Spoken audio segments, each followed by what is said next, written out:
હો વાગે ઢોલ ને શરણાયું આજ ઓગણે તમારા પડે કોન માં અવાજ ને વધ દિલના ધબકારા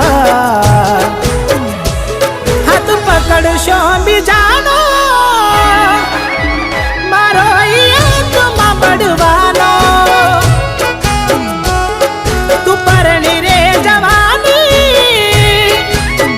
હું એકલો શું કરવાનો. રાહુલ તું શાંતિ રાખ, મારી વાત સાંભળ. મારે કોઈ વાત સાંભળવી નથી. એને લગ્ન કરવા છે ને, પણ આ લગ્ન તો કોઈ દિવસ નહીં થવા દે. તું આવું ના કરે.